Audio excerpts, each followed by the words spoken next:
नमस्कार दोस्तों, जय हिंद। आप सभी का स्काई कोचिंग के प्लेटफॉर्म पे स्वागत है। तो आज हम एक मेन टॉपिक पे बात करने जा रहे हैं जिसका नाम है यूजीसी नया कानून, जो भारत में गवर्नमेंट ऑफ इंडिया ने हाल ही में इस कानून को लाया है। देखिए, एक्चुअली में इस कानून पे बहुत ही विवाद हो रहा है।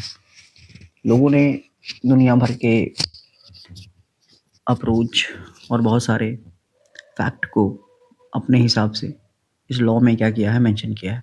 तो आज मैं आप लोगों को जो भी बात बताऊंगा, जैसा कानून में लिखा हुआ है, एग्जैक्ट आपको उसी तरीके से आपको क्या मालूम मैं एक्सप्लेन करूंगा।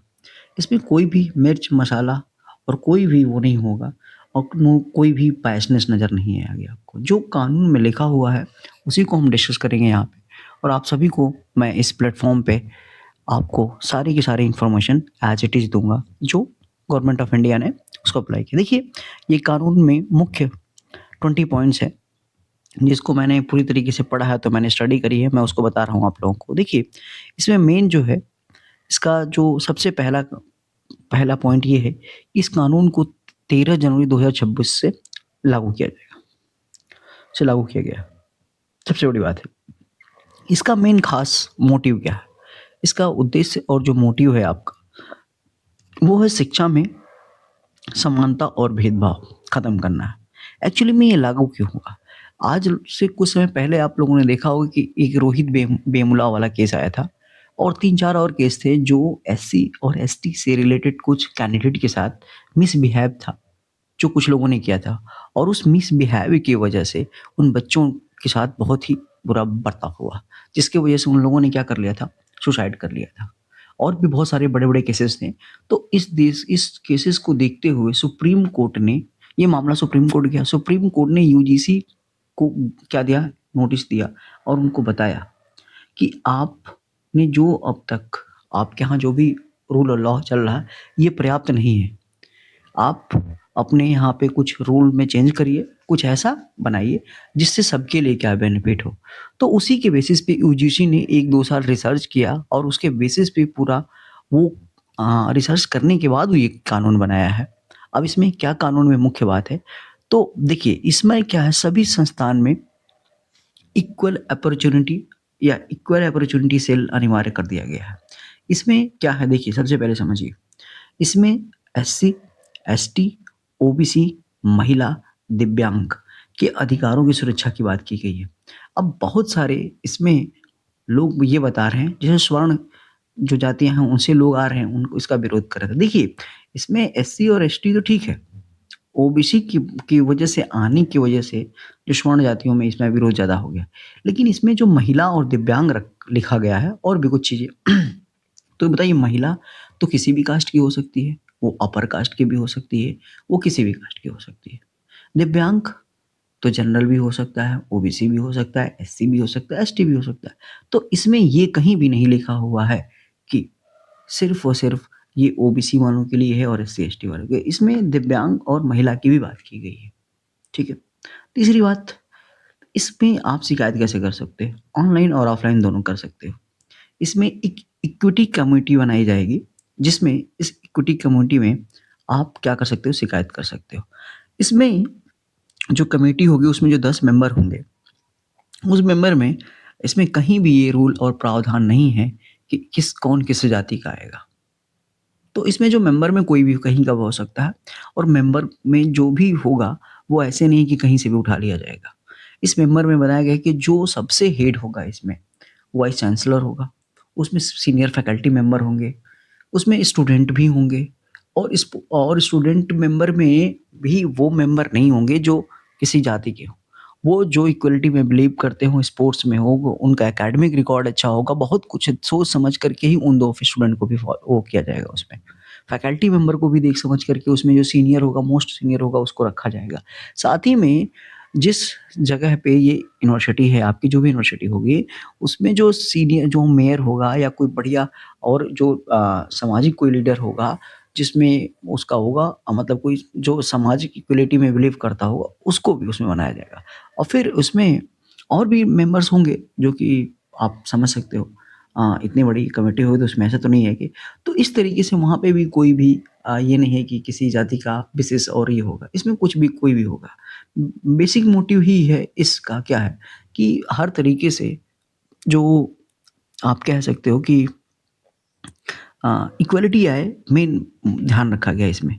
मुझे तो अभी तक ये बिल में कोई भी ऐसी चीज़ नहीं है कि जिसमें ये कह सकते हैं। हाँ, कुछ पॉइंट आएगा जहाँ पे मैं बताऊँगा। और मेन एक और है, कम से कम इसमें ये बताया गया है कि स साल में कम से कम 2 बैठकें होंगी और 1 महीने के अंदर कोई भी मामला होगा उसको निस्तारण कर लिया जाना चाहिए इसमें। ठीक है? इसमें जाति, धर्म, लिंग, जन्म स्थान पे आप कभी भी किसी भी बेसिस पे आप इसमें भेदभाव नहीं कर सकते। ना जाति को, किसी जाति वाले को कुछ बोल सकते हो, धर्म के बेसिस पे भी आप नहीं बोल सकते, हिंदू मुस्लिम में।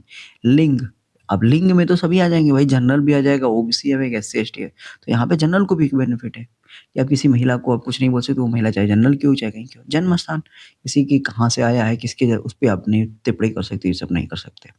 ठीक है? और इसमें जागरूकता का भी कार्यक्रम चलाया जाएगा, डिस्प्ले बोर्ड पे नियम को लिखा जाएगा। छात्र और शिक्षक सभी पर ये लागू होगा, पहली बात समझ लीजिए आप। छात्र पे भी, शिक्षक पे भी, स्टाफ पर भी, सभी पे लागू होगा। ठीक है? डेटा रिपोर्टिंग हमेशा सिस्टम में रहेगी।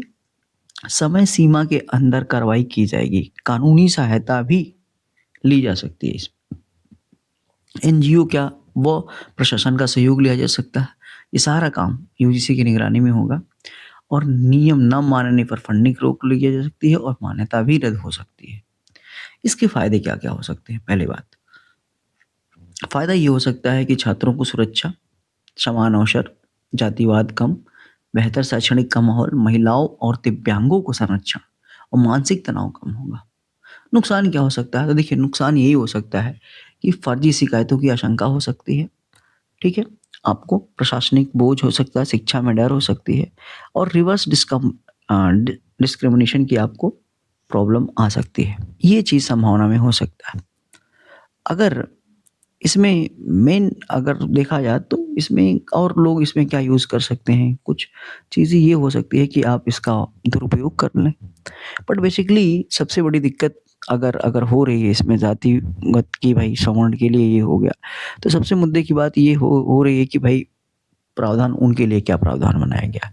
क्या उनके साथ भी शोषण या विवाह? तो ऐसा हमारे समाज में जो इस बिल को बनाने से पहले इन लोगों ने सोच समझ कर के यही बनाया होगा कि हज़ारों सालों से जो परंपराएँ आए चलती आ रही हैं, जाति जो व्यवस्था है, उसमें कभी भी जो मेरे हिसाब से या आप सिस्टम के हिसाब से जो लोगों ने बनाया है बिल में, तो उन्होंने लोगों ने यही सोच के रखा है कि कभी भी सवर्णों के साथ तो कोई जातिगत भेदभाव और ये सब चीज़ें नहीं हुई है।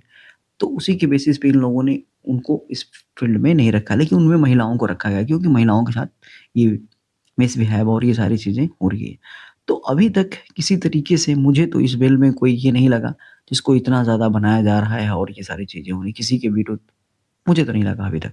बाकी गवर्नमेंट लाई है तो कुछ सोच समझ के लाई होगी। इसमें बहुत सारी चीज़ें हैं और जो कि अभी से भी नहीं कह सकते। पहले जब इसको इम्प्लीमेंट होगा, जब इसमें इम्प्लीमेंट होने के बाद अगर कोई इसका मिसयूज़ करेगा तब जाकर के इसे खामियाँ अगर आएगी, अगर अदरवाइज़ नहीं हो रहा है, तो इसमें तो मुझे हिसाब से तो कोई दिक्कत नहीं आ रही है। बाकी अब जो कैंडिडेट्स हैं, वो इसमें देखेंगे अपना-अपना सबका सबका मत है जो है देखिए क्या-क्या कौन क्या कहता है। ओवरऑल किसी भी कानून का सही और गलत तो ये तभी फैसला होता है कि जब उस कानून को यूज़ किया जाए और उसको तब पता चलता है। इस तरीके से तो अगर कहने को कह दिया जाए तो ये भी कह दिया जाए कि संविधान में डॉक्टर भीमराव अम्बेडकर साहब ने कहा था कि अगर संविधान तो बना करके दे दिया गया है, लेकिन आप इसको किस तरीके से यूज़ करते हो ये मैटर करता है। सही और गलत तो डिसाइड करता है कि आप उसका यूज़ किस तरीके से करते हो। तो मेरे हिसाब से कानून में कोई कमी अभी तो मुझे नज़र नहीं आ रही है। हाँ, बस एक प्रावधान की दिक्कत है कि इसमें सवर्ण के पास अगर कोई प्रॉब्लम होती है तो वो कहाँ जाएगा? अब तो ऐसा रिवर्स में तो कभी देखने को नहीं मिलता है कि कोई जो ओबीसी कास्ट का कोई कैंडिडेट हो तो सवर्ण के खिलाफ अगर ये कार्रवाई करने की माँग करता है, तो ऐसा तो नहीं है कि अ, वो तुरंत उसके ऊपर एक्शन हो जाएगा और उसको सोच समझ के उसी को फँसाया जाएगा। अगर ऐसा कुछ होता भी है तो इसके लिए भी प्रावधान है इस कानून में, जो कि अगर किसी के साथ अगर ऐसी होती है और उसके ऊपर कार्रवाई हुई और उसको 1 महीने के अंदर अगर जो भी घटना अगर हो रही है उसमें अगर दोषी पाया जाता है तो उसको भी अपील करने का प्रावधान है। एक ओम्बड्समैन बनाया गया, लोकपाल बनाया गया, उस पे वो जाकर के अपील कर सकता है। फिर वापस से उसकी इंक्वायरी होगी, अगर वो सही नहीं पाया जाता, जो इंक्वायरी गलत है, तो उसको बरी कर दिया जा सकता। तो ऐसा नहीं है कि उनके लिए भी नहीं है भाई। अगर आप कर रहे हो, अगर उसमें अगर आपने वो सब चीज़ें नहीं हुई है, तो उसमें कोई दिक्कत नहीं है, आप इस चीज़ को कर सकते हो। बाकी चीज़ें तो वो सारी चीज़ें क्या वो सही है। तो बाकी मैंने अपनी तरीके से पूरी तरीके से कोशिश किया, जो आपको समझ में आया हो, तो बहुत अच्छी बात है। बाकी मेरी तरीके से तो जो भी था, मैंने आपको बता दिया। ठीक है, चलते हैं और आज के लिए इतना ही। नमस्कार, जय हिंद।